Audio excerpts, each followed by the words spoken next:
Hello, everybody, and welcome back to the second leg of the three rounds of Donington Park. And this week we have GTRs on tap for you today.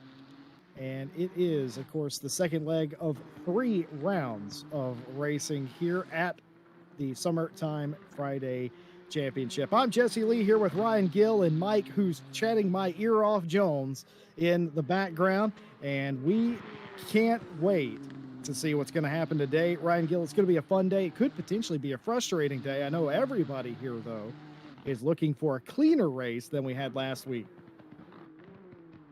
Good evening, Jesse. Good evening to everyone out there. Yes, it is going to be an interesting race, and hopefully it will be a cleaner race than we had a week ago here with the BMW M6s.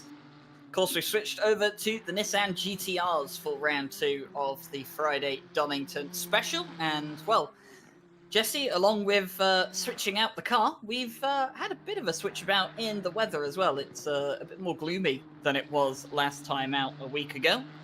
And, well, haven't quite seen any rain come out yet across the practice session, but, well, here at Racing Club International, you never know how far the rain is from the circuit. Well, it's going to be interesting to see not only how these teams and drivers deal with a car that isn't the most hospitable. The GTR is not the car of choice for, well, a lot of reasons. One of them being the BOP, another one being it is a bit unwieldy. It isn't the car that most people would choose to pick for handling, traction, speed. You get the point that I am making. And of course, the weather, though, might actually be playing into its favor. Of course, the cooler temperatures, 21 degrees C, 16 ambient, and the clouds could be aiding grip quite a bit, something that has certainly been coveted in this event, in this series. And of course, we mentioned when we came on the air that last week, well, the stewards doing extra work had to stay after the race was over to finish up the final incidents. We had 3 lead changes at the front of the field, and of course, inevitably, Harry Conway winning that first round. It was an exciting round. It wasn't a very clean round in some respects. Hopefully, this week will be different, but I fear that it may not be that way again. Or excuse me, may have made a mistake. Well, I was talking about the Sunday championship. It was Saturday. It was Pedro Santos. Pedro Santos won the championship, or won the race last week. What I'm mixing up, of course, is Night Owl. That's what happens when you do multiple things. But anyway, yeah, Pedro Santos won the race last week, like I said the first time. And could we see a shakeup again? It is very much a possibility.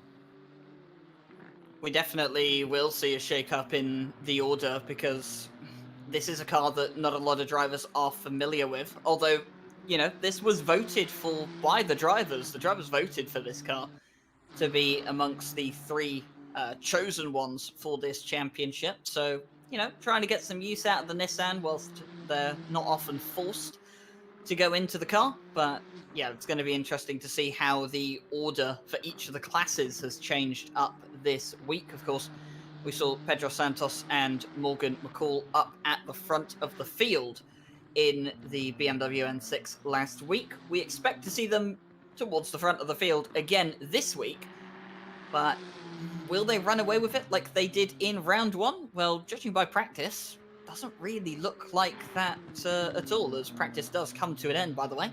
And it is going to be Vining in the 101 with a 126.067. Very, very impressive time.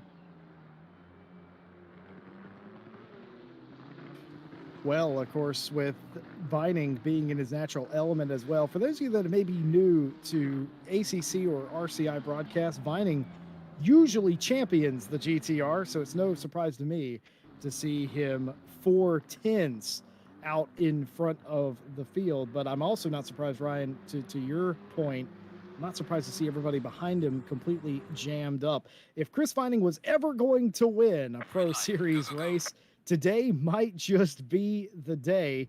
He might have his best shot. He certainly has an advantage with all of the miles that he's put on his GTR. So into qualifying we go then, and we await to see what all of the drivers can go out and do. We have Tom Bryant as the first car out on track. And Tom Bryant didn't have the best of races last week, did he, Jesse? He unfortunately got turned around down at the old hairpin on lap 1 and had to fight his way back up through the field.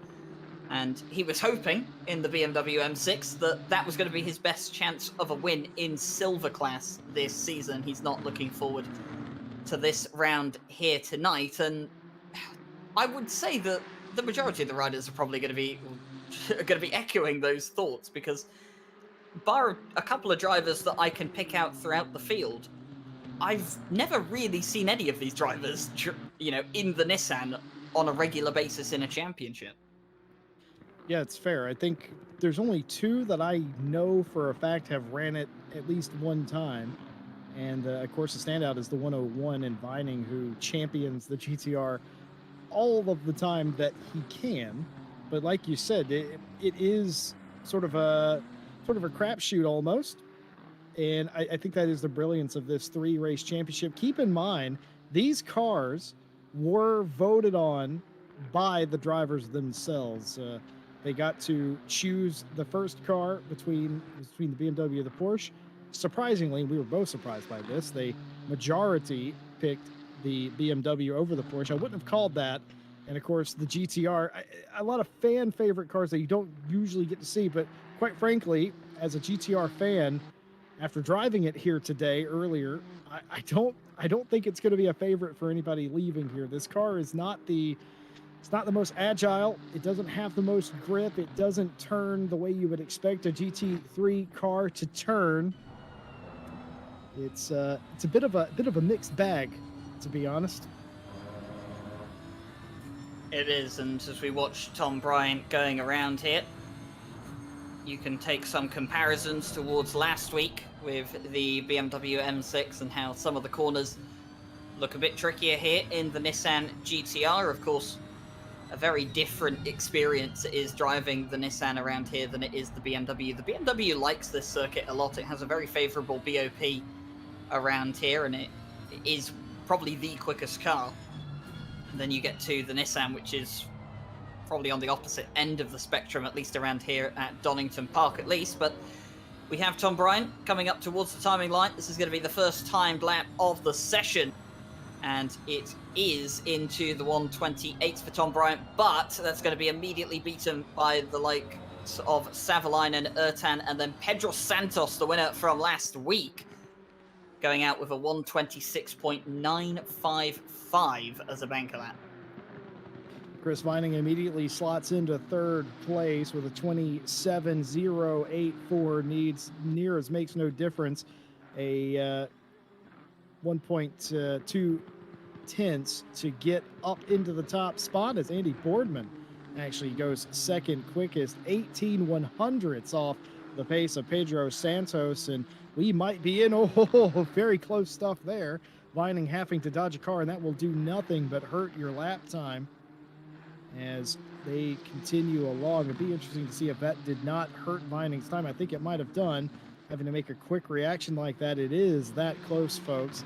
And Santos currently with the mark that 26.955, just about the quickest that we've seen this weekend. We expected to see them in the 26s, and they are immediately. Yeah, nice to see them into the 26s already, and it is very, very close, isn't it? Amongst the pro drivers, 0.3 of a second, or just over 0.3 of a second, separating the top 7, although Tom Bryant has now improved his lap time to throw himself up into the mix with the pro drivers there.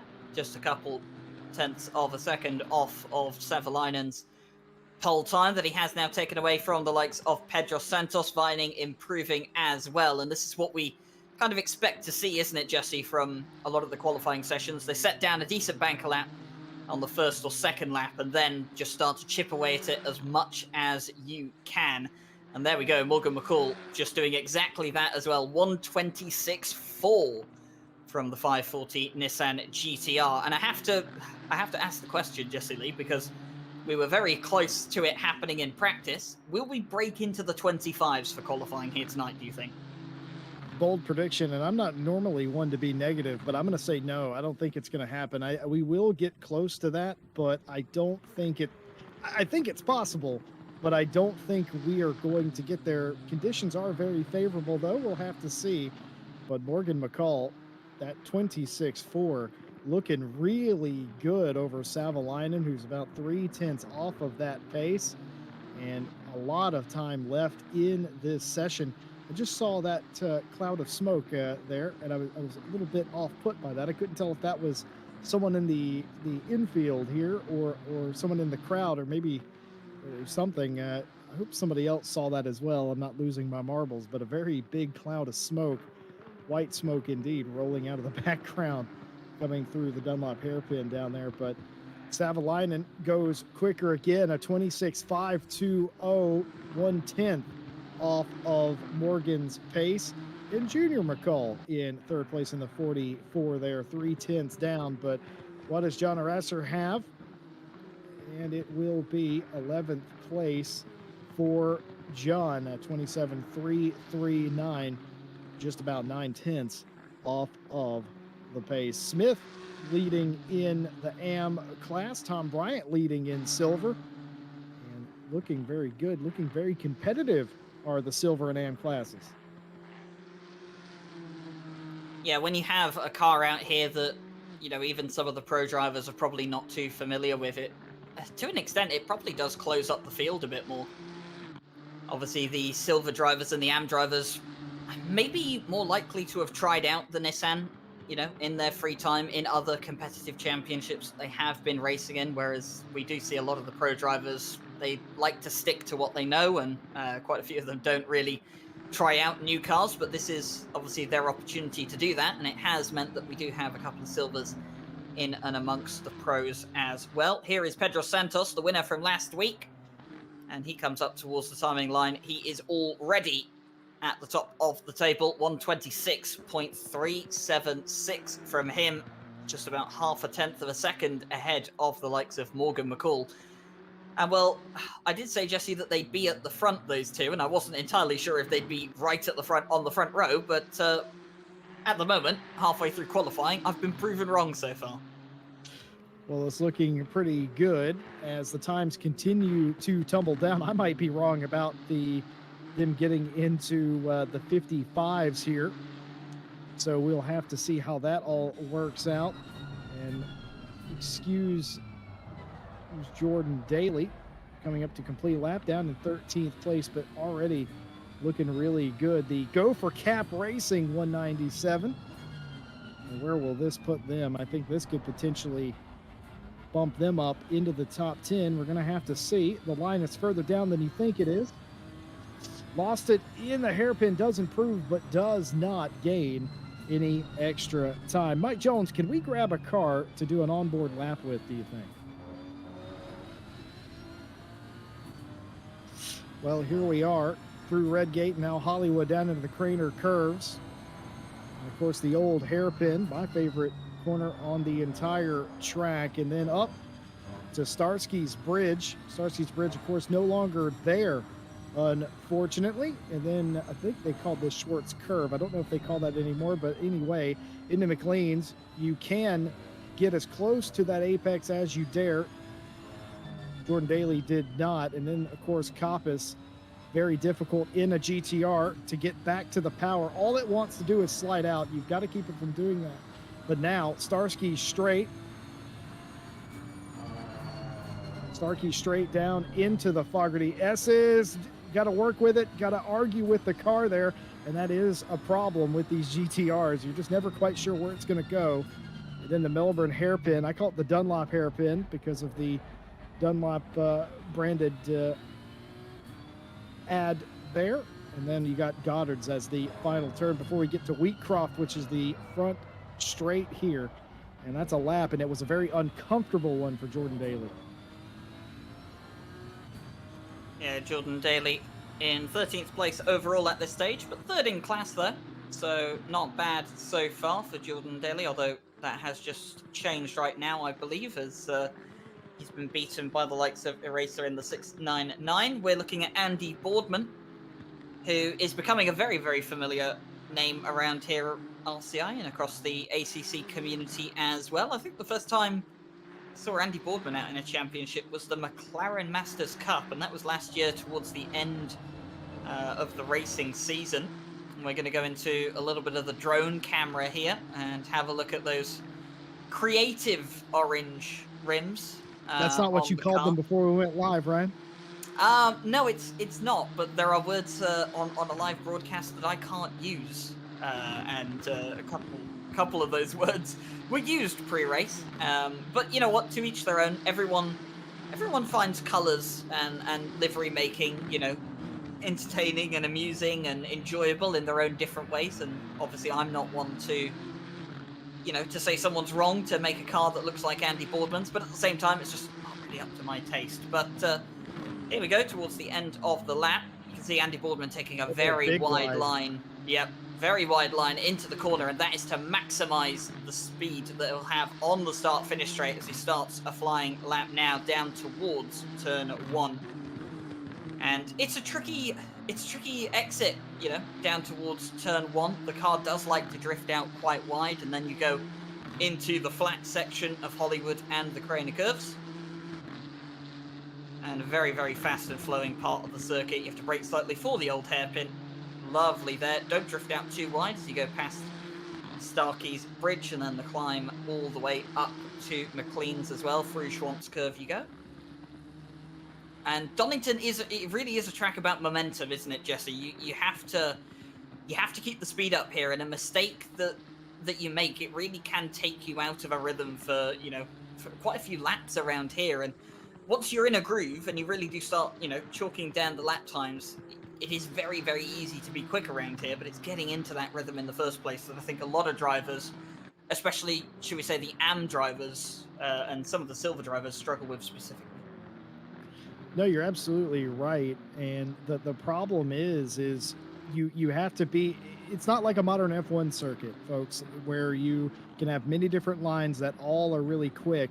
That's not the case here. There's one line, and if you don't hit it, you're wrong. There is, of course, the exception of not taking the hairpins in a roundabout way, sort of diamonding them off is also an option.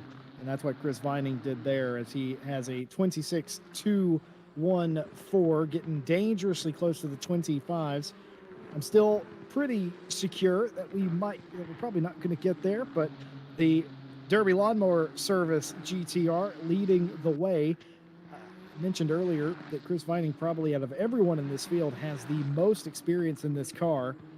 And I can only assume he's like a kid in a candy shop at this point, leading them around here. It took him the better part of the session, but was able to best Pedro Santos.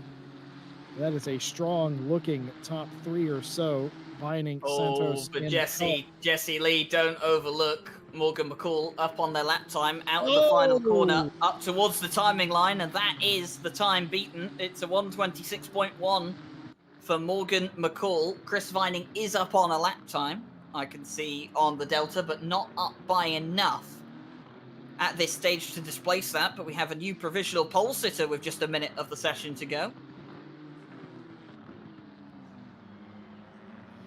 Well, Ertan, Adeback Ertan up to third as well, goes into the pit lane. They'll take no further apart. What does Chris Vining do? He just lost the lead. Can he get it back? I don't think he will, and he will not. That lap slower, lost it all in the hairpin section after being up. Morgan McCall now your leader as they run a 26.139 to beat. Can Chris Vining, can Santos do anything? We know Ertan's done. And what about Savalainen? Been very quiet back in 5th place, but it has been a very spirited qualifying run. I think the best shot comes from the 101. Well, the 101 is currently up on their lap time, Jesse, by 0.2 of a second. Chris Vining is putting it all on the table right now to come out clutch right at the end. Morgan McCall, well, they're coming up towards the timing line soon, and, well, they're not really up on their lap time. Actually, no, slightly up on their lap time, but not really enough, I think, to get into those 25s for Morgan McCall. They will cross the line. That Their might have been session invalidated. is done, and it is invalid for Chris Vining. Yep, into the wall they're going to go out of frustration. A 10.5 up on their lap, Jesse Lee. That would have taken them above Morgan McCall, but it's not going to happen. And with it being unlikely that Junior McCall is going to improve by about 0.6 of a second on the final lap, Morgan McCall is your pole sitter for the Pro Class for the second round of the Friday Donington Special. Well, Morgan McCall will be absolutely chuffed with that. And a well-fought pole position. That was actually a lot closer than I thought that was going to be at the top. You, of course, have to go back to Junior McCall before you get more than half a second separation from the fastest time. And it might be a bit further than that, considering what Junior runs here. It actually isn't quicker, about a 10th off that pace. So there you have it, the top 5 all within 4/10, and you go all the way to Sider in 9th place to go down by a second. And it's typically what we see around here with qualifying officially ending.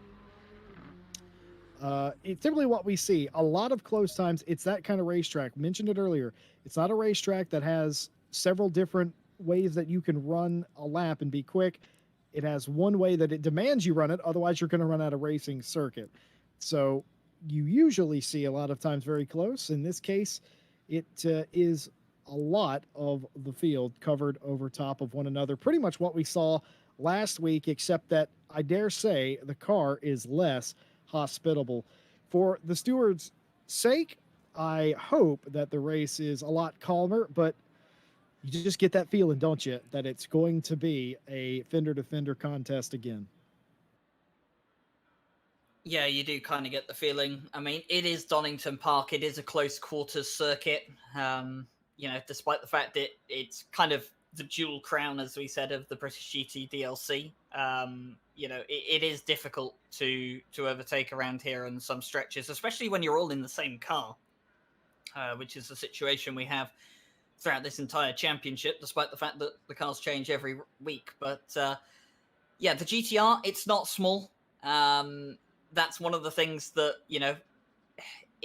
I'm expecting similar, kind of scenes that we saw out last week. Hopefully it'll be a bit cleaner. We have a few less cars on the grid. Of course, a few drivers not available for this evening. And there were a couple of drivers that did get disqualified last week after accumulating too many penalty points throughout the season. So we have a few less cars on the grid for round 2. Of course, we do have the McLaren for round 3, which, whilst the McLaren's not a particularly small car, it is probably going to be a lot more maneuverable around this circuit than the GTR. And our broadcaster, Mike Jones, giving us a lovely little pan down. And of course, he's focused his eyes on the 197 car of Jordan Daly, mainly because it has purple on it. No, that's because that's streamer bias. I'm sorry. Streamer bias. Well, that's Tom Bryant's car, by the way, the 42 that we've just. And you'll notice past. He drove right by it. Yep, not interested in that one. Another purple purple shot here. This is actually Martin Thorpe's Nissan, the 920. I'm actually quite a fan of the golden purple on that car. Of course, we have Junior McCall in the KCMG livery and more purple again with the likes of Atabak Ertan, one of the staff members here, one of our stewards. Loves purple. He really does, and this is. This is a nice car as well. Pedro Santos in the black and cyan Nissan as well. And Mike Jones just getting a bit too close to the cars there on that occasion. But we have 2.5 minutes. 2.5 minutes until the start of the formation lap. And this is your pole sitter. This is Morgan McCall with the red. It's the red and green Nissan GTR. And I can't help but think, Jesse Lee, that is in reference to the South African flag in some respects. Do you know it might be? I do know some of the other drivers have switched up their paint schemes. If you were with us last week and your favorite driver is in a different color scheme. Yes, they're allowed to do that. Obviously, with different cars, it wouldn't matter anyway. They'd be allowed to do that. But some of them have told us pre-race that they've done that in an attempt to try and not get hit, almost like putting a high vis vest on when you're out in the road or doing road works or something like that. So they've done that, some of them on purpose to try and be as visible as possible. I'm not sure that Morgan McCall did that for any other reason. But a lot of colorful cars in the field today, and a lot of interesting storylines, as this is only a 3-race championship. For those of you that maybe weren't here for the first round or do not understand, 3 rounds at Donington Park, 3 different cars as voted on by the competitors themselves to decide a Friday summertime champion. And this is the middle round of that, round number 2. And of course, we will be back with you next week for the finale in the McLaren. And I think the McLaren is going to be a very hotly contested race indeed, as I suspect today will be. What about the weather? Well, I would like to be able to tell you, and if we were at any other place in the world, I might be able to tell you. There's not really any direct threat of rain, but this is the UK, and if you've ever been here, there is always a chance of rain, even when there's not one. So we can't say that there's not, but it doesn't look like it is going to rain for the foreseeable future. And don't get used to seeing that tire bail, because it will most certainly be gone before they even take the green, as we learned last week. Yeah, it often does get removed out of the way early on, typically on the formation lap, because it is a bit of an obstacle, when you're trying to hit the apex of the chicane, and these are going to be the first sequences of corners that you do see the cars come down towards, and it is a very tricky sequence of corners that you have to start out the lap here at Donington Park. The cars have pulled away for the start of the formation lap, and you can also see the pit exit there as well. One of the features of Donington Park, the pit exit, quite unsafe by modern standards on race circuits. Obviously, it goes straight on to the racing line, and there is no mandatory pit stop today, so drivers will only be using that if they feel they need to repair damage. So hopefully we won't see too many people come into the pit lane. One other reason why you might use that, Ryan Gill. Well, yes, if you're having to serve a penalty, you may also a drive-through stop and go that you may receive from the stewards tonight that are live stewarding, or if you pick up some track limit warnings. And well, we touched on it last week, didn't we, Jesse? Track limits. Not many places around here you can pick them up, but there are a couple of key corners that you can, and it's pretty easy to do so. And the big one is, of course, all the way down at the Foggy S's chicane. Yeah, that chicane is going to be and was the bane of some existence in qualifying. Well, now, if you cut that chicane, you are likely going to get a track limits warning. You accumulate 3 of those and do it again, well, it's going to be a mandatory trip down pit lane, I'm afraid. And that will net you, of course, the dreaded drive-through penalty. We focus on the tire bail as our broadcaster finds himself a nice, comfortable spot to take a look as they come through and get ready to take the green. Thorpe did qualify on pole in front of Harasser and Bryant in silver. Ali, Smith, and McConnell, the top 3 in AM. We had a very fantastic fight for the positions on the podiums for all of the classes a week ago. We have no reason to believe we'll have anything but that today. Is this tire bail going to survive the pace lap? No, it is not. No, it is not. Flipped it right there. Although I'm surprised the leader didn't hit it, to be honest. They're usually the person that does start it all, and in fact, it's going to be there on the corner. There. It's going to be on the come the end of lap 1, but dare I say, with some people maybe trying to go too wide into the chicane, which we know doesn't work, I don't think it's going to stay there for very long. But here are the cars, 2 by 2, and we are just moments away from the start of the second round of the Friday Donington Special. Well, this straightaway longer than you think it is. The start finish line further down as all of the cars pile onto the front straight around the final turn, 2 by 2 as far as the eye can see around the corner, waiting for the flagman, waiting for the lights to go down. McConnell waiting to get going, and there it is, the green flag. McConnell leads them down into turn 1 as we ride with Savalainen back on the second or third row as they all are very hospitable down into the first and couple of turns, and no real contact. Actually, just as I say that, contact there was that Santos, I think it might have been, and further back into the field. Harasser here back down. Is that true? Nope, they're coming up through the field, so the timing is off. But again, a car off in front as everybody. Oh no! And a touch there. A touch has spun a car completely off the track. Harasser, and once again, McCall is involved. And That's couple a racer. of other cars. That's a racer that went off. It's the 699, the red and black Nissan GTR, which was unfortunately thrown off Junior the circuit. McCall. Yep, Junior McCall was involved as well in the KCMG Nissan, and that is very, very unfortunate for the McCall, well, for one of the McCall brothers. Meanwhile, Tom Bryant, I think that was trying to make up a place on Pedro Santos. Not that he needed to, but Pedro Santos not getting the best of starts either. And then down in towards the Melbourne Loop. My word, absolute send. And that was Jordan Daly and Anderson going down into turn 1. Tom Bryant had to go slightly wide to avoid being run into the back of, and Jordan Daly has conceded the position to Tom Bryant to not take the place like that. Give him a little flash of the lights, maybe an apology going towards Tom Bryant. But the first racing lap is over, and, well, it's Morgan McCall that leads the way from Vining and Ertan. Well, Morgan McCall leading the race, and actually a little bit of daylight for him, but no daylight for those further back into the pack. Thorpe, though, has a couple of car advantage on Tom Bryant, who is now second in silver, and now Trevor Anderson under threat from the AM leading driver, Hansen, now in the 5, who has taken over that position after the lap 1 festivities.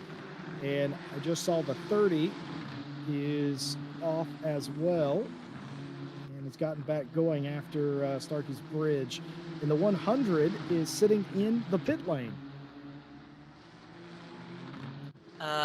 Actually, no, that's the 130, Jesse. It is the 130. That's Ali, who is That's unfortunately sat pole in position winner. pit lane. That's not a great sign. Savalainen, though, is out on track, but not doing particularly well. Didn't have a good start either, because they're down in 17th overall and last in pro. So that's not great for the likes of Junior McCall or Jonas Savalainen. And, oh, the 130 as well that was in the pit lane has just come back out and has been given a stop and go 30 for speeding into the pit lane. And, well, I mean, any kind of penalty like that around here is essentially game over, especially because he's almost a lap down already. That stop and go will definitely put them a lap down. And, well, it's not been the ideal start for a few drivers. The stewards do have some work to do already, but it was cleaner than last week, Jesse. It definitely was cleaner than last week. We'll have to see when the dust settles what the stewards say, but for the 130, maybe asking yourself, how's that even possible? Well, if you've been involved in an incident, and Ali was, you're not really thinking about the pit limiter when you come into pit lane, and the pit limiter, even if you turn it on, doesn't engage unless you're in first gear. So if you're in second gear, then you're going to be speeding, and I've done that myself a few times, I'm afraid. So a bad day gone worse for what was the AM pole sitter in Ali. The number 26 and the 220 are also off. That's Lahom and Chris Humphreys, both of which were off after McLean. So something has happened there. Not sure if that involves both cars or if they're separate incidents. I'm being told by our broadcaster that there was no contact picked up between those two cars, so it's entirely possible that they both went off on their own. Here is Pedro Santos going side by side with the likes of Lucas Sidor and trying to make their way past as well. They're going to be forced to the outside line. There's slight contact. And Lucas Cedar is going to say, well, if you want to get past, you're going to have to earn it. And Pedro Santos, no flashing of the lights, so clearly not too frustrated with that. Just thinking, well, if we want to go for some, door-to-door racing, then that's how it's going to be. And Pedro Santos will now refocus their efforts with Martin Thorpe just in behind, leading the way in the silver class. Well, this is definitely not what Pedro Santos wanted to do after the win a week ago. Be back in the pro field and being stalked by the leading silver. It's not what they wanted. And of course, we did have a reshuffle. We added some pro drivers by virtue of what happened a week ago. Excuse me, that's actually Night Owl. We did not do that. I'm getting my days confused. I'm still confusing Night Owl with the Friday Championship. You will have to excuse me. Yeah, well, I mean, it's an easy mistake to make. They're both 3 race championships that are going on simultaneously. And Mike Jones is yelling at me in both of them. So it's the thing that gets me. Mike Jones is the one that's constantly feeding me information both times. It's just today you can't hear him is the difference. We just saw Pedro Santos try and go around the outside of the final corner. He hasn't quite got the move done, but there he's going to have a slight touch, and he's on the inside line. It's the line that matters going into turn 1, and he's going to get the move done.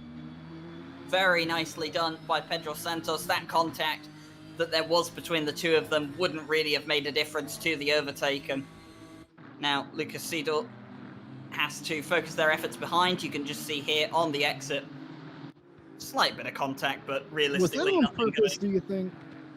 I don't know, because it's hard to say. I don't think so. Sometimes you do have it where you go side by side with someone, you drift over, you want to try and force them to the outside line, and sometimes you just drift over a bit too quick and you do catch someone on side-to-side contact. So I don't think it was intentional. I mean, if it was intentional, I think it would have been a bit harder than that. And Morgan McCall has had a poor exit from the chicane, and this is going to be Chris Vining taking the lead of the race, or at least it should be, on the inside line of the Melbourne Loop. And very nicely done by the 101. Will Morgan McCall have the ability to get the drive back coming into the final corner? Will they dive on the inside? No, they won't. They'll tuck in behind and await their turn. So a lead change up at the top with 52 minutes and 40 seconds left to go. Chris Vining now leads 5 laps into the race. Well, Morgan McCall had a sort of an incident, if you will, before that, because the lead was more than half of a second. And then it completely evaporated, and one further minute, albeit mistake by Morgan McCall, allows Chris Vining to get by. So leader of the race, another lead change, and for the second week in a row, we have been #blessed with a lead change in the first 10 minutes or so. Nobody, though, suffering the same fate as they did a week ago. Of course, we felt like we were playing Russian roulette with leaders a week ago. Tom Bryant has just made a mistake coming out of the old hairpin, Jesse, and his car's a bit squirmy as well, coming up through McLean's. And Jordan Daly now on the inside line, doesn't go for the move up towards Coppice and decides better of it.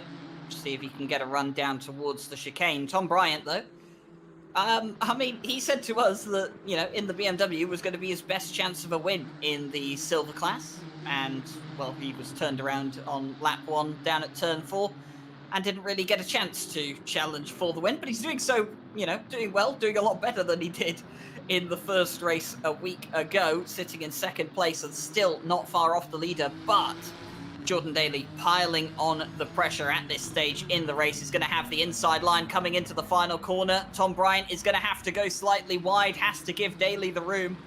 And that means they'll be side by side coming on to the start-finish straight. Tom Bryant, importantly, has the inside line. It's very difficult to go around the outside line unless you outbrake your opponent. And that's exactly what Jordan Daly has done. Tom Bryant maybe thinking better of it, not wanting to get involved in an incident this early on.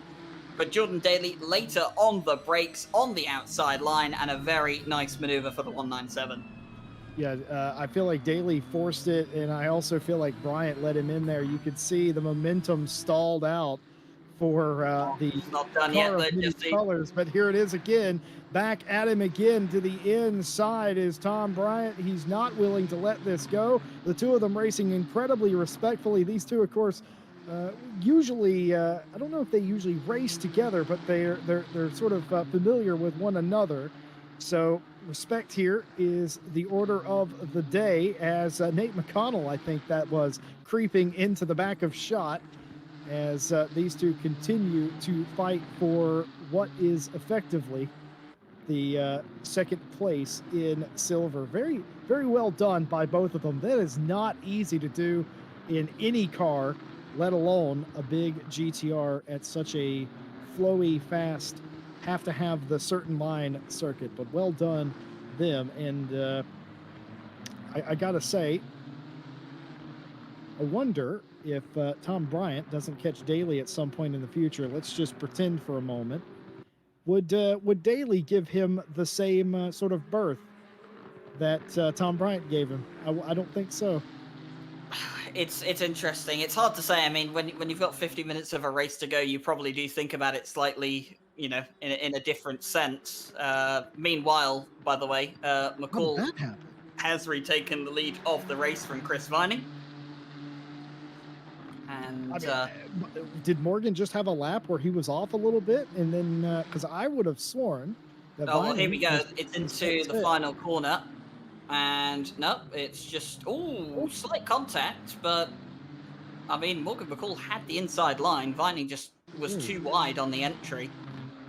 So a little bit of contact there between the two of them. Don't think there's going to be any serious amount of damage on that, just maybe a couple of tenths of a second damage. We've got a car off on the exit of the old hairpin. That's car 30. That is Jack Lahom. No, that's car 220. That's off at turn 1.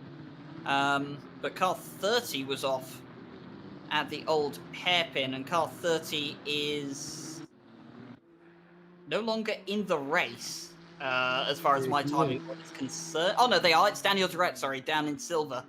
They're in 21st in overall and last in class, unfortunately. So Daniel Durrett exploring the outer regions of the old hairpin and getting a better look at Starkey's Bridge, but unfortunately, that's not helping their case at the moment in the silver class. But a long way to go yet. Could still recover later on, and Chris Vining looking to recover the lead of the race that they've lost to the likes of Morgan McCall. And Morgan McCall will be, they'll be hungry to take a win that they feel they should have had last week, Jesse, if it wasn't for a back marker, unfortunately, getting involved. Yeah, I mean, all credit to Morgan. Continuing on, staying focused, eye on the prize. It could be a Morgan McCall day, but Chris Vining would ever so much love to get this win in the car that he most often races. We have had some stewards' decisions, nothing of any particular consequence. Racing incident between the 130, the 23, and the 666.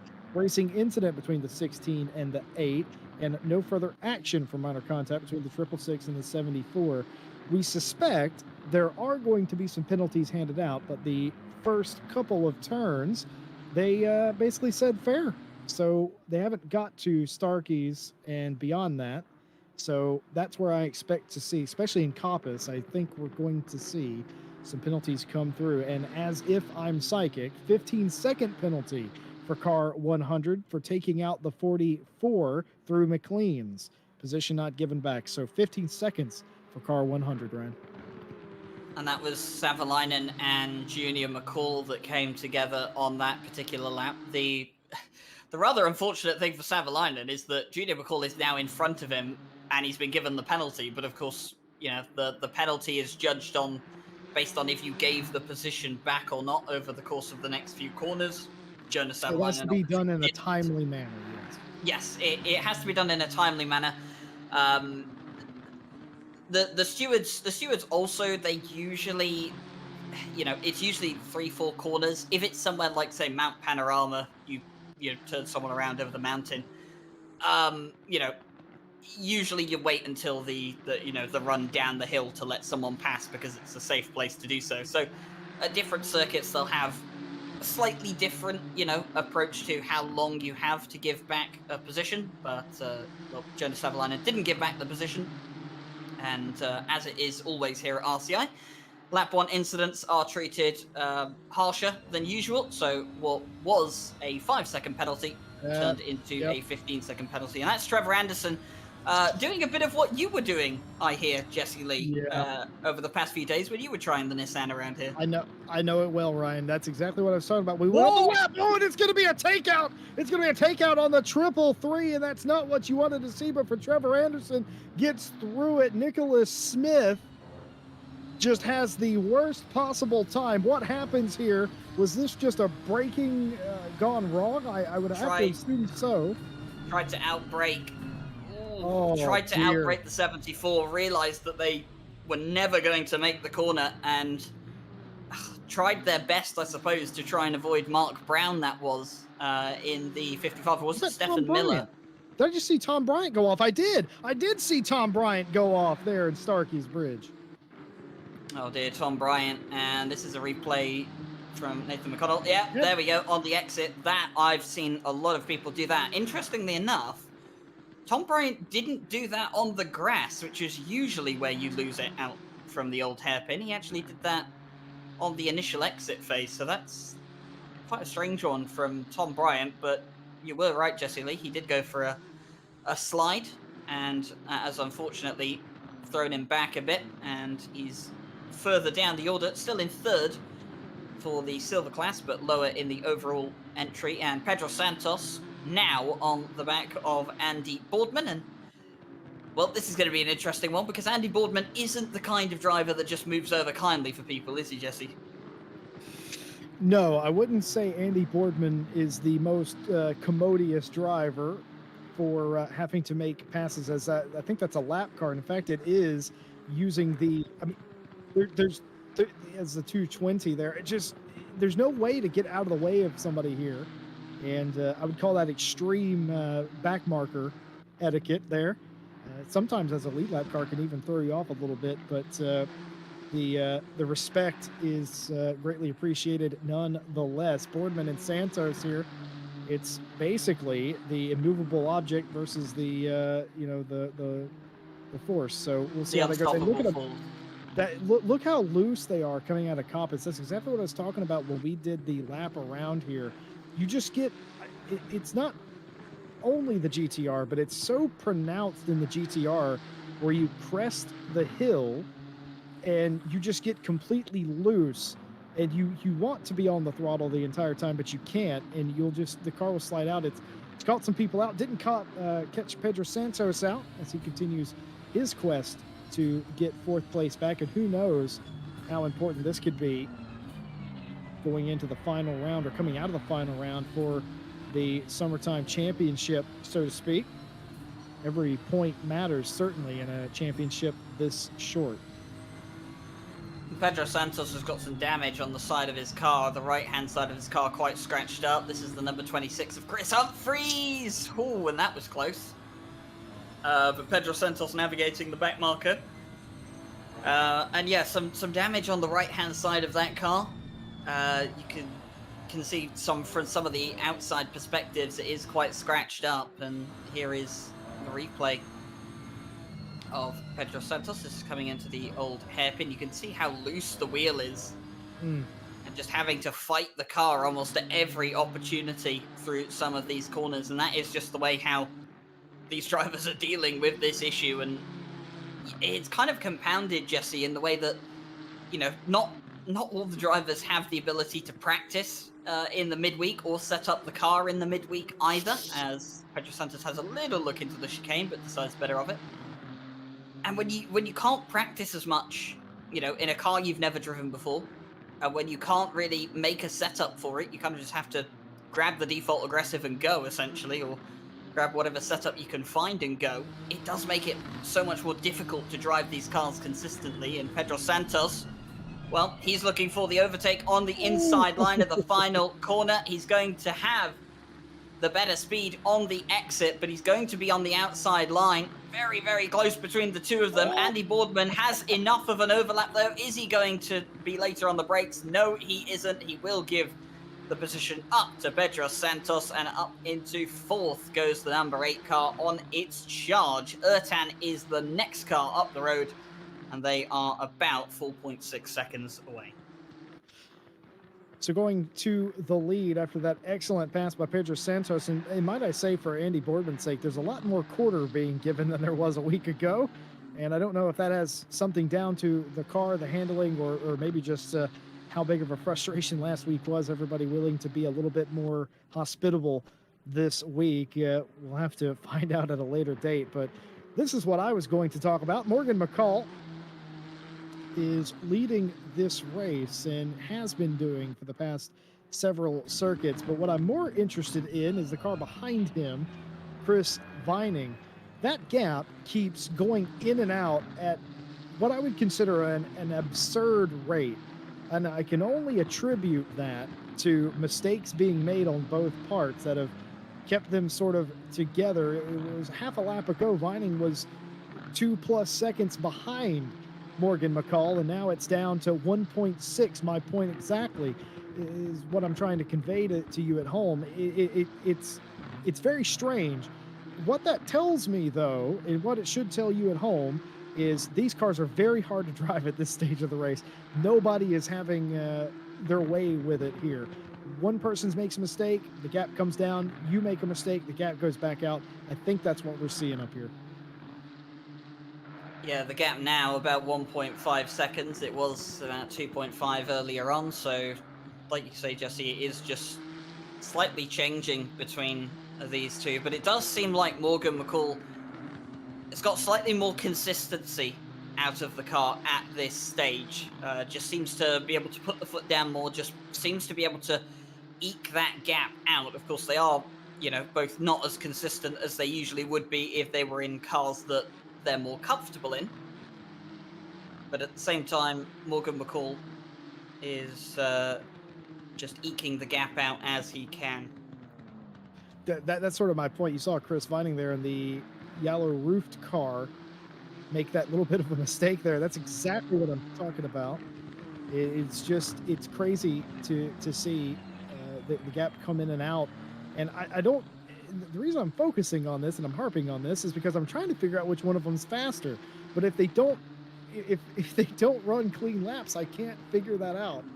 And I would argue Vining is a little quicker overall, but might be making more mistakes is what's going on. And I was actually told by in chat here that this might be the first time that Tom Bryant and Jordan Daly had ever raced together, though I find that incredibly hard to believe. Is that true? Yeah, it as far as I'm aware, Jordan Daly is a regular in Night Owl, has competed in a couple of the Monday championships, but Tom Bryant, obviously being chief steward here at RCI, doesn't get that many opportunities to drive, and he has mainly driven in the GT4 championship that we have on Thursdays. Each other in CHSR or anything like that? No, they have not, to my knowledge. Unreal. So there will be that. Oh, and that's Chris Vining. And he has saved it. Very well done to save that there. The car did look lost, but well, that comes down to the consistency that I said. Both of these drivers just not as consistent as you'd expect them to be. And there's little mistakes coming out that are just turning into, well, mistakes with big consequences. And that is going to be a sizable gap now that Morgan McCall will open up on the likes of Vining. Comes up towards the timing line. The gap now 3.7 seconds. Well, Jeff Bezos has made his way to Donington Park, apparently, as we have liftoff of the reusable rocket here. But yeah, that sort of that last lap pretty much confirmed what I had theorized was going on. Is I think Vining's a little quicker, but it's also having more mistakes, and that's keeping Morgan McCall out front. Morgan's not going to complain.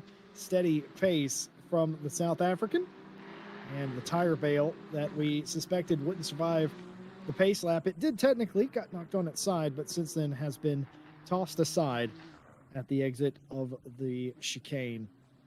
It's been 25 minutes, and it's felt like we've been here for an hour. There's been so much action packed into the first 25 minutes, Morgan McCall has lost the lead and retaken it in that time span. And it has been absolute chaos in the silver and the AM classes. Thorpe still leads silver over Jordan Daly, but they have two pros in between the two of them. Nate McConnell in AM is leading in the AM class and has several silver cars in between him and Hansen. For Rasser, it has been a frustrating start of the race. You would have to argue the same for Anderson and the like, but everybody continuing on. If there has been any retirement, I am unaware of it. Deep in the pack, two classes not racing each other for anything other than overall position, but you have the likes of Hansen, Miller, and Smith all together. Very difficult stuff, right? Racing other classes, but you have to get through them to get to the people you're actually trying to race. You do, and it's one of the skills, being able to navigate through, traffic that isn't, in your class. It's not too different to navigating through, classes that aren't in your car class. Of course, we have skill classes and car classes. They are both very different. But at the end of the day, you still have to navigate your way through drivers. And unfortunately, sometimes you just run into, as a pro driver, you run into an AM driver or a silver driver that is ahead of you. They should be behind you, but, something has happened throughout the course of the race. Things haven't gone your way. You have to get past them, but there's no real reason for them to just move over. If they have the pace, if you're not able to just, breeze past them, they have zero reason to, move over and just let you through, roll out the red carpet, as it will. And, sometimes it's in your best interest to let a driver through as early as possible, but sometimes there's not really any reason to, because if a driver isn't quick enough to put that pressure on you, as Stefan Miller definitely going out for the drift points here in the Friday Special Championship, and that will appease some of the cars behind. But here we see Savalainen in one of these positions, closing in on the likes of Jordan Daly, and has a 15-second time penalty to their name, so they'll have to have that added on at the end of the race unless they come in to serve a pit stop for damage. But you can see Savalainen here, he's quick. He is quicker than Daly, but he's not that much quicker that he can just breeze past the likes of the 197, and it's going to, require a mistake from Jordan Daly, like you've just seen there, for Jonas Savalainen to really put the pressure on and to really force a move through. But look at that, just can't quite complete it, has to back off, and now has to do all the work over again. And you might ask yourself, well, why doesn't Jordan Daly just let Savalainen through? Well, he doesn't necessarily need to. Yeah, it's just not necessary. I mean, look, it's the guy behind you. If he's faster, it's his job to get around you, not the other way around. And if Jordan Daly doesn't want to give up that overall position, he does not have to. Speaking of positions, more penalties and the like coming through. Racing incident between the 666 and the 26. No further action between the 199 and the 699. No further action between the 197 and the 42. No further action between the 8 and the 199. That was the door-to-door contact we saw earlier. And a 5-second penalty for the 23. That's Nate McConnell for gaining position off track by cutting the chicane. No attempt to give the position back. I don't think we saw that, but 5 seconds for the 23 for gaining position off track. You don't see that often. You don't, but it needs to be punished when it happens, and the steward's on point there, making sure that they did pick that up when it happened and making sure that it does get penalised. Of course, that's usually one of the incidents that can occasionally go to post-stewarding, because they don't always get picked up by the live stewards, but when they do pick it up, they do make sure that they have a good look at it. And someone was off there. That's the 199. That's Cider, yeah. Yeah, that's the 199, the pro car of Cider, and that's got some damage on the rear end of the car. We're about to see exactly what happened. Wait, losing it a bit out of the old hair. There. Yeah, so this has happened up towards McLean's, and probably on the exit of McLean's, I would have to say. He's Comes already around, yep, losing. he's losing it way on the exit already, and oh, there's where the damage came from. Yeah, he lost that as soon as he got into McLean's. Oh, and He he's had lost it already again, lost it. Jesse. He's lost it again. I can see the live pictures on my end as we await the replay to just tick over. He has lost it Oh, again, dear. coming through the chicane. Oh, we're only going to catch the back end of that, but they've lost it at some point coming out of the chicane, and Lucas Seidel's race gets from bad to worse, and they're just going to have to limp that car back into the pit lane at this stage in the race. Maybe they'll repair the damage and come back out, or maybe they'll call it a day. We don't know. Hopefully they do come back out to go and finish the race. But in other news, Savalainen has finally worked their way past Jordan Daly. Yes, they have, and I'm pretty sure it was a fairly clean affair, all things considered. And Jordan Daly settles back into his rhythm in second place in silver. Now Savalainen finds himself with a 15-second penalty, albeit 6.5 behind Junior McCall, who runs in front of him. Nobody challenging Thorpe in the 920, all alone in sixth place, and the lead in silver. Nobody challenging this man either. Morgan McCall, who spent the first half of the race embroiled in a battle, but now has no such battles, as he is now gap vining by 7 seconds. And I wonder how much of that is Morgan's natural pace and how much of that is Chris Vining, his ailing pace. Probably a little bit of both. Vining now is under threat from Ataberk Ertan now, only 1 second behind. They were top two, were way in front of Ertan earlier in the race, but now only 1 second. That will make Ertan happy if he can get up there and get that second place.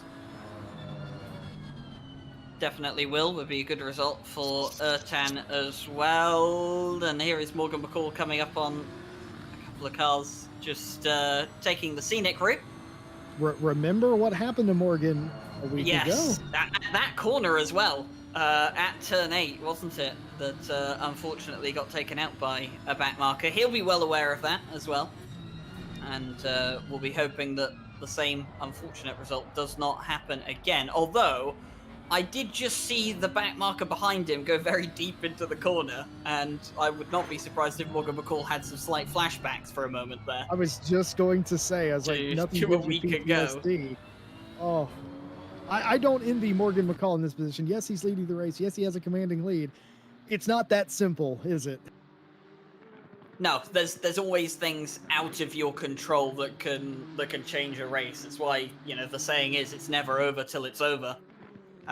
There's all sorts of things, you know, that can happen, and Morgan McCall is very familiar with that, obviously.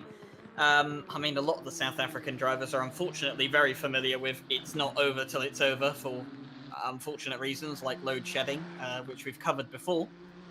Hopefully no issues like that for Morgan McCall here tonight, or Junior McCall for that matter as well, or any other South African drivers that we have partaking in the series tonight, or racing in any other events this evening. The number 30 car is off again, by the way, at the old hairpin. That's Daniel Durrett. And it's not looking like a good day for a few of those drivers out there at the old hairpin. It's proving to be quite challenging in the GTR. Speaking of it not being a good day for drivers, no further action between the 197 and the 100. No further action between the 5 and the 333. 5-second penalty for car 931, losing control and taking out the 55. No further action between the 69 and the 8. No further action for an accident involving the 8, inconsequential contact, but a warning for car 8 for turning in early on the 199 and causing avoidable contact. Stewart's note, position was not gained, so it was only a warning and not a penalty. So contact that they deemed significant, but without a position change, gave a warning. Thank you to the stewards, Jake Boswell and the like, for explaining that to us. Yeah, it's always great to have a little bit of an explanation as to what exactly happened, because very rarely do we see all the incidents that occur live, and Usually we do need some sort of information to see exactly what has happened. This is Atterberg just making his way through some traffic and keeping about a 1.4-second gap between themselves and Chris Vining. Although, looking at the lap times at the moment, Chris Vining down on their lap time, personal best lap time, but still going slightly quicker than the likes of Atterberg Ertan. You can see there it's almost up to 1.6 seconds now, the gap between the two of them. And I wonder if this is just one of those situations, Jesse, where one sector, one of them is quicker, the other sector, the other one is quicker, and then they kind of just meet in the middle somewhere. Yeah, I think you're right on. I think that's exactly what's happening. And that's what was throwing me off at the beginning of the race is you wouldn't suspect that, would you? That the same car on the same track, well, there is still the squishy pink bit in the middle, the human factor. And maybe you're better in sectors 1, and maybe somebody else is better in sector 3. Maybe somebody else has figured out the chicane. You haven't quite figured it out yourself. It's all a part of racing and the human experience. And that is indeed, in my opinion as well, what we are seeing. Well, here is Junior McCall gaining that overall position on Thorpe. That doesn't gain him any more points in pro, but that is one step closer to Boardman in front of him, as judging by how easy that looked, I'm pretty sure, and the flashing of the lights, I'm pretty sure Thorpe just let that happen, realizing that he's not racing for it. But Nicholas Smith getting contact there, as it's going to be 3 wide. I don't know if I do this. Oh, coming down towards the Melbourne Loop. This could end in tears, and Nicholas Smith having a look down the inside as well, almost trying to make it 4. But somehow, they've all gone down through the Melbourne Loop, 3 wide into the corner. Only a slight bit of contact between two of the Nissans. Do you know what the worst part is? Hasn't really affected the race. So what is the worst part, Jesse? The worst part is Miller had that pass done, and now Hansen's back by him.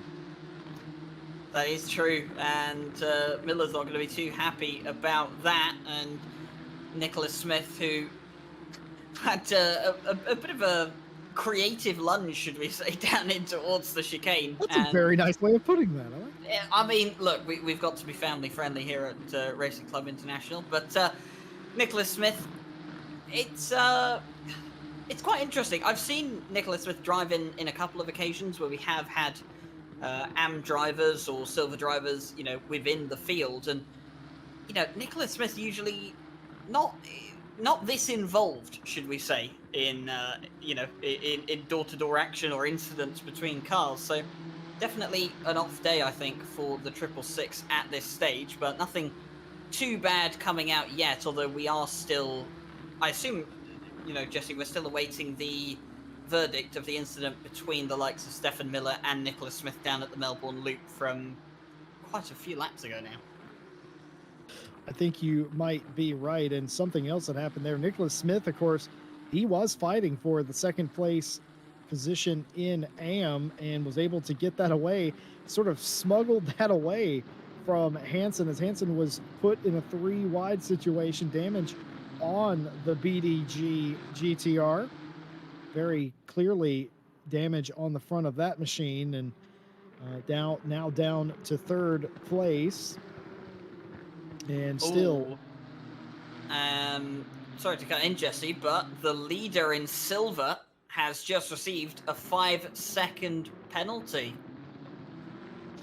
Yes, indeed. 5-second penalty for car 920, unsafe action during lapping a car. Dive bomb with contact, unable to give position back. So 5-second penalty for unsafe lapping. A dive bomb led to that penalty. Yeah, and when you have cars between classes, a car in the silver class and a car in the AM class, you can't really give back the position because it's positioning class, and this is the incident itself that they've had. And yeah, I can see that. That is coming from quite a ways back on a car that you're overtaking for an overall position. And it's a car that you're not fighting for class position either, so that move is quite unnecessary, especially down into the Melbourne Loop. So yeah, unfortunate, but Martin Thorpe, I think that penalty is just deserved for the 920. Fortunately for them, they have a big enough gap that it won't actually lose them the lead of the race. Jordan Daly is the closest to them, but they're over 10 seconds behind at this stage. So Jordan Daly has quite a bit of work to do if they're going to try and take the lead of the silver class away towards the end of the race.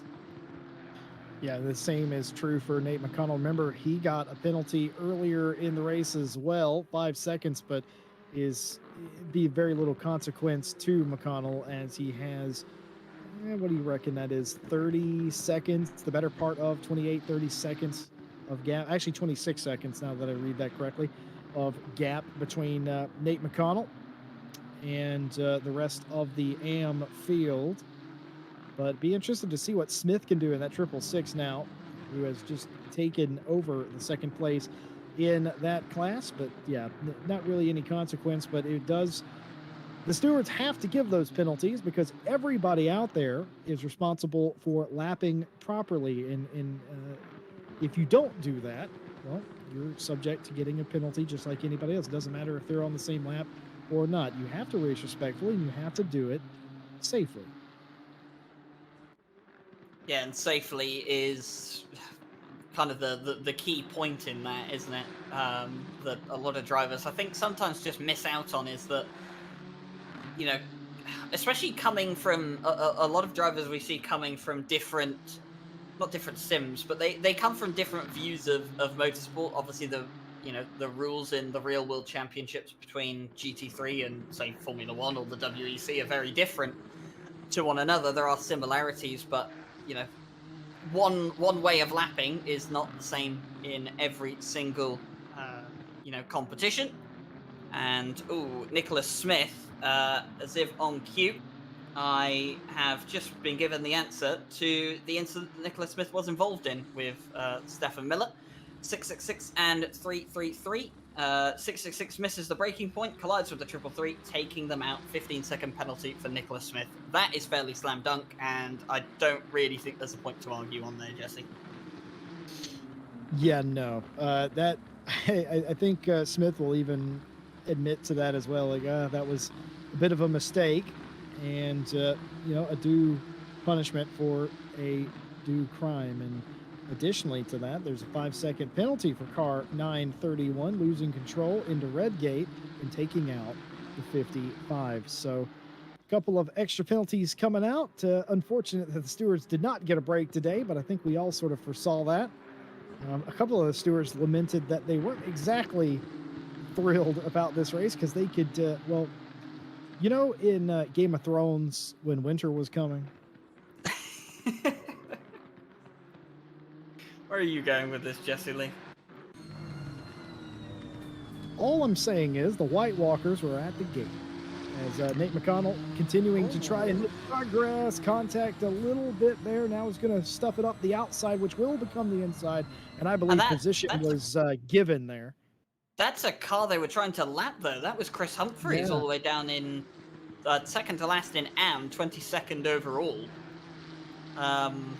Nate McConnell just slightly misjudging and getting a bit too close to the car ahead.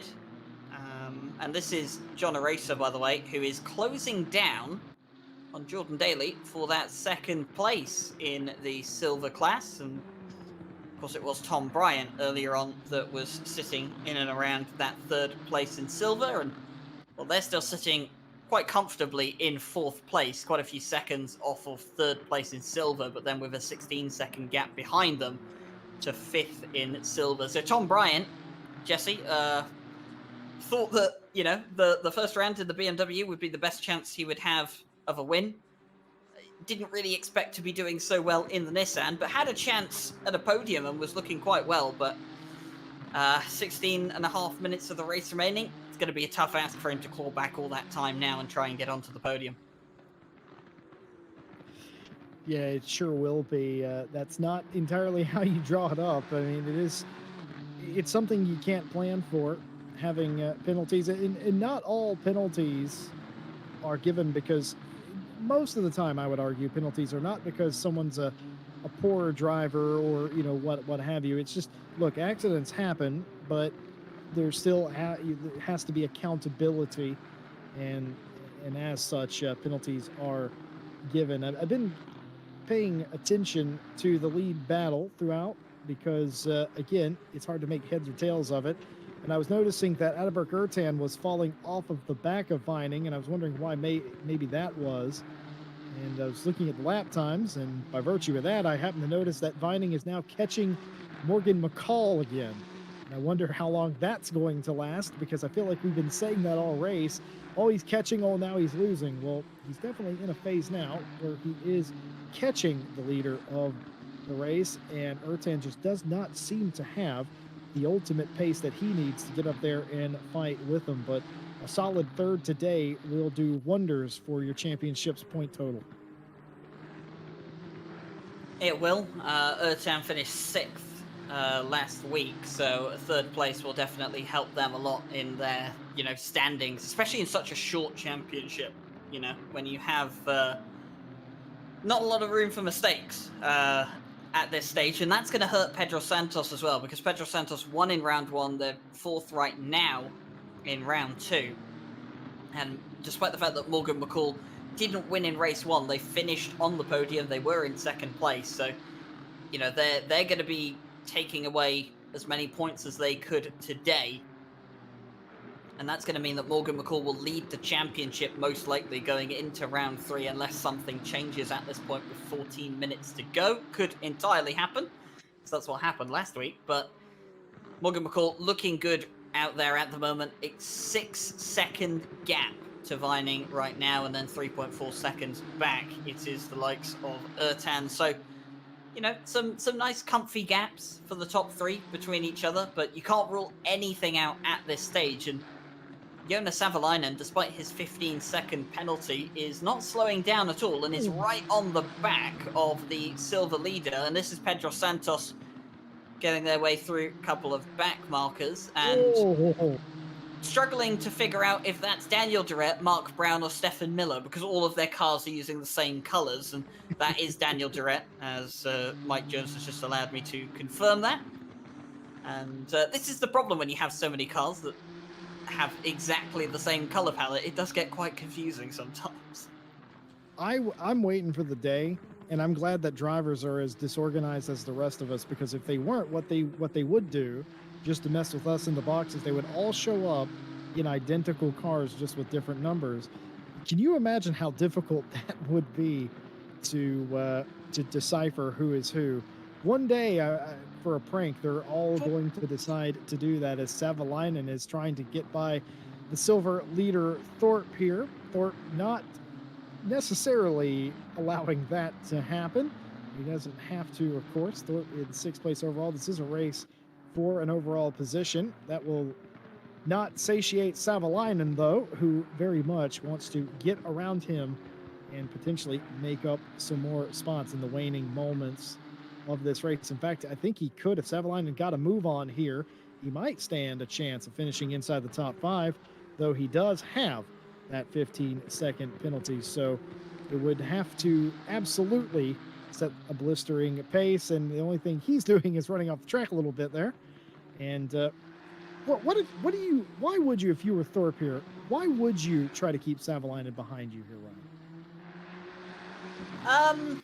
There are a few reasons, as this right here, this is John Eraser, who has actually passed Jordan Daly for 2nd in silver, by the way. We haven't caught that on camera, and neither has the replay, apparently, unfortunately. But the 699 car is ahead of Jordan Daly and into 2nd in class. But back to your original point, as Savalainen has now got past Thorpe, why would the 920 want to keep a car in a different class behind them? Well, there are a couple of reasons.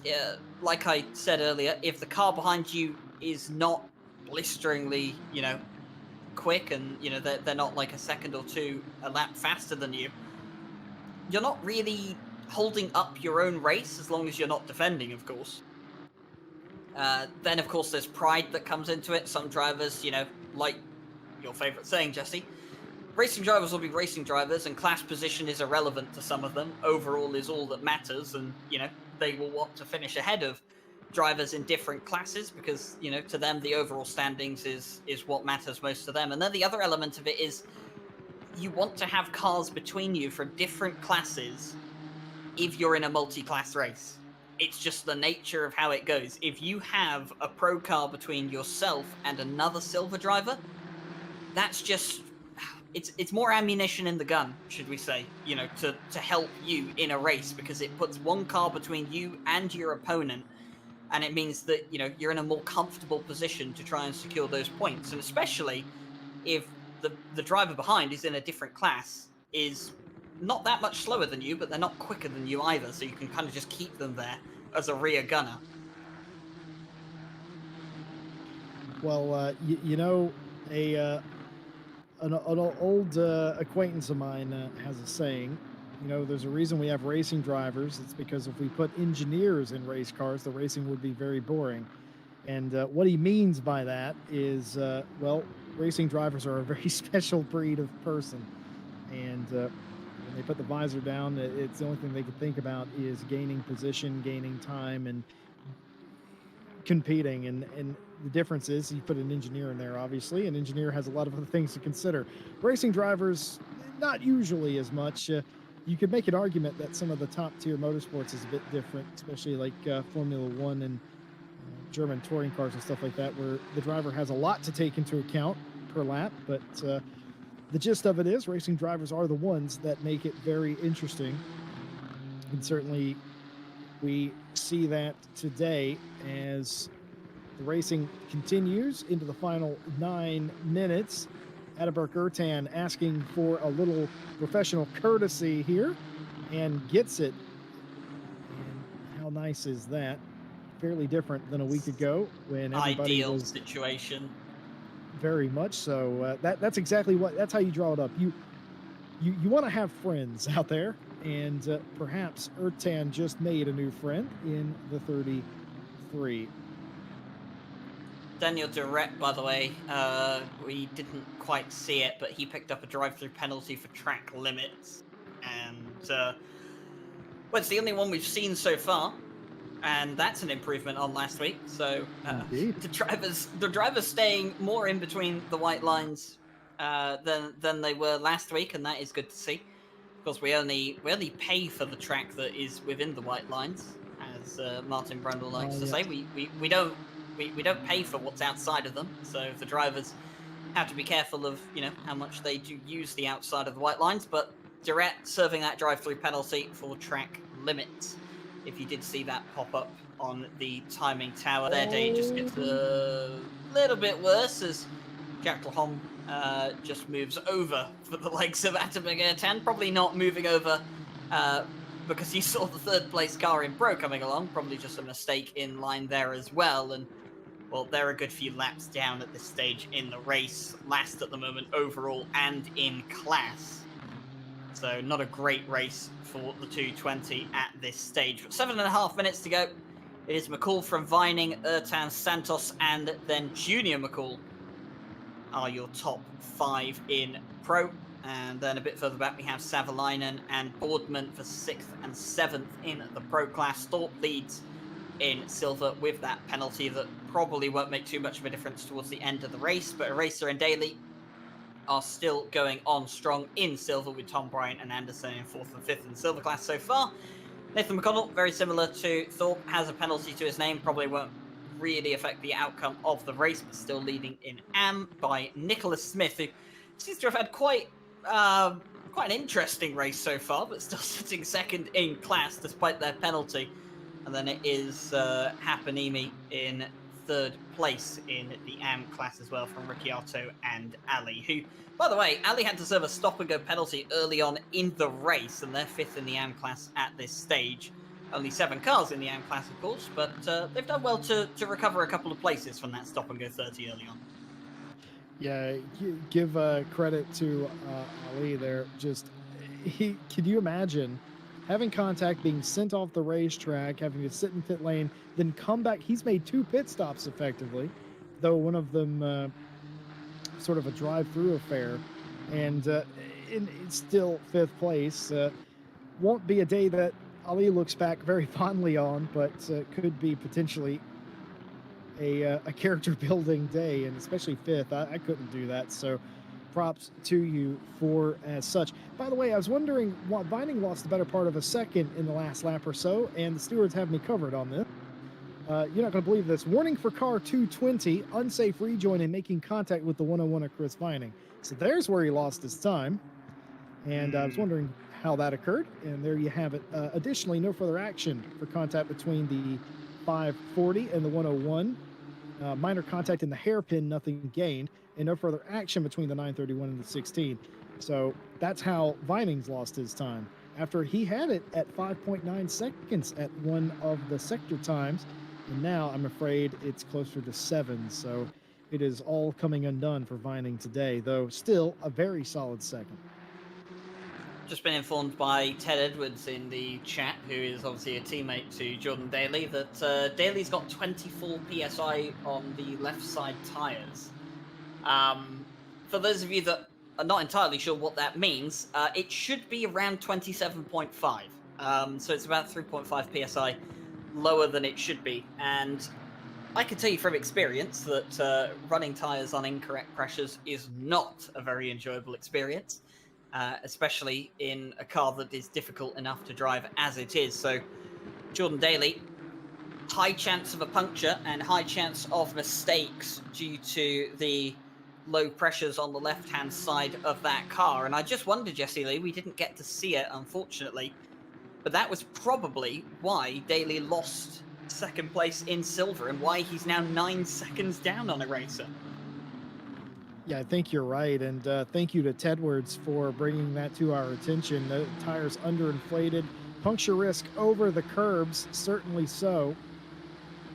And see McConnell here getting past the car. Oh, contact there and completely off. No, I don't think there was that wasn't contact. Oh, no, that I think looked like contact, but I guess it wasn't. Let's see a replay here. Did he just hit one the of the curb, back I wonder, and markers. wiggle? It's one of the back markers getting out the way. Is this Daniel Durrett again, I wonder? Oh, it Oh, looks there like there's... wasn't contact. No, But it there looks like wasn't. there is contact, but it isn't. It's a very sharp turnout from what I believe is Daniel Durrett. I don't understand why you would... The reason it looked like contact to us initially was there's no reason for you to turn like that. You've already yielded as much space as you possibly can, unless unless there was some sort of netcode issue, or maybe they were spooked by something and decided it was better to hit the dirt than to have further contact. I don't know, a very strange thing there. The car just completely twitched. It's very unusual, but well, Daniel Durrett hasn't had the greatest of races so far. And that kind of just adding to the issues that they've had so far in this race. Here is a racer, by the way, John Aracer, doing pretty well, climbing their way through the order. They're second in silver at this point in time, trying to make their way past Andy Boardman, who's got front-end damage. You can see the bonnet on that car not flush to the rest of the panels around. See that slight little gap there that isn't visible on a couple of the cars behind. And John Aracer now trying to find a way through, and with just about 2 minutes left of the race, it won't really mean anything for class position, but as I said before, pride is a thing with racing drivers, and finishing ahead of a pro driver. 8th is better than 9th, right? So eight is, if you're a racing driver, 8's better than 9, right? So that's what you're thinking of if you're John Aracer and you want that spot for Boardman. The lower the number, the better it is. But yeah, that's only true. That's only true for most people, though, because if it's Mike Jones, number 14 is better than any number on the grid.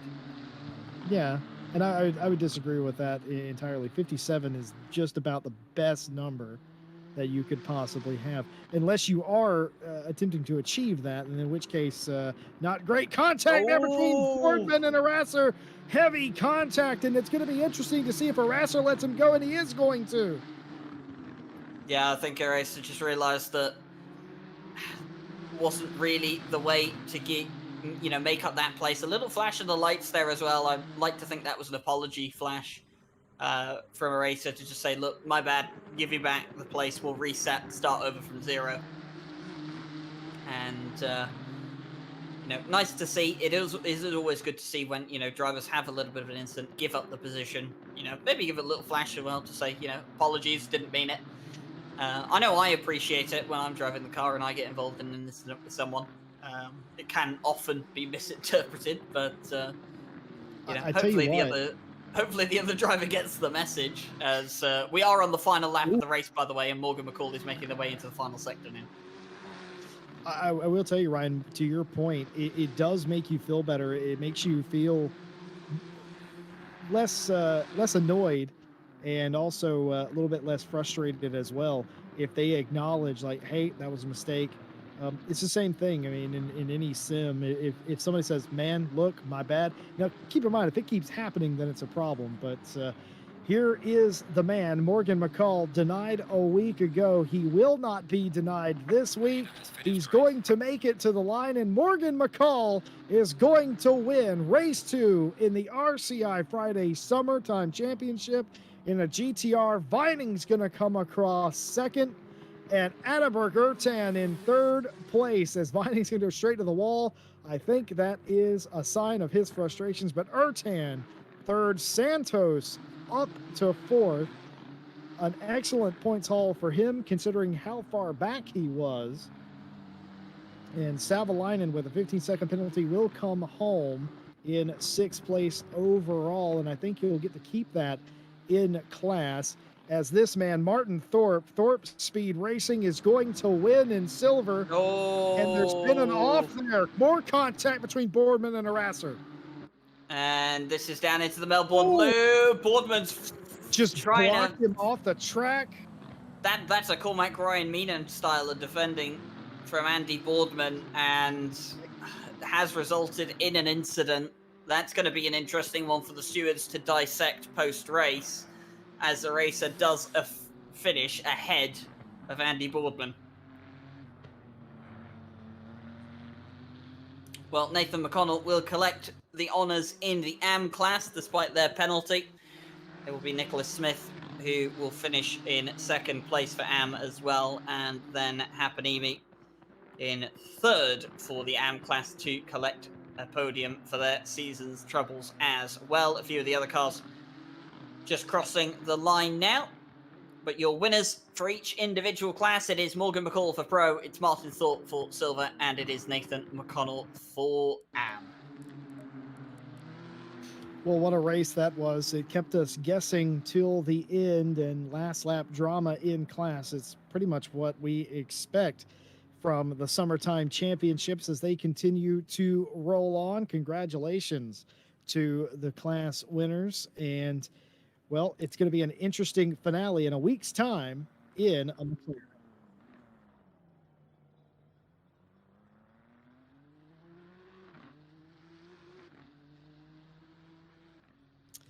Well, of course, we have some interesting races coming up. Sign-ups for the Endurance Championship, I believe, are open now. You can join our, it's 45 minutes. You can join our Discord using the link in the description. Sign up. We have splits for all skill levels. Doesn't matter if you're an esports pro or a beginner. Join our Discord, get involved, see all the signups that are currently available, including the one mentioned here. Of course, we'll be back with you tomorrow night for Night Owl, and we are only doing the old cars at the old tracks, the 2018 BOP as well. Race 1 was very interesting indeed. We hope to see you back for Race 2. Harry Conway was the winner of Race 1. Sir, perhaps a bit surprised to have won that race, and it's very different to what a lot of the teams and the drivers are familiar with. Of course, a big thank you to all of our partners: Race Department, AK Informatica, Driver 61, Fanatec, and Sim Racing GP for everything they do for us. And of course, you can get yourself 25% off driver coaching at Driver 61 by using our discount code. All of that in the description. We thank you, of course, for being with us today. We invite you to like, subscribe, hit the bell. Don't miss a single race. We will be back with you tomorrow. And, of course, Monday, Ryan Gill hosting that. And, again, the same time for the finale here on Friday. with McLaren's at Donington. But for now, I've been Jesse Lee, joined by Ryan Gill and Mike Jones on the cameras. We'll see you next time.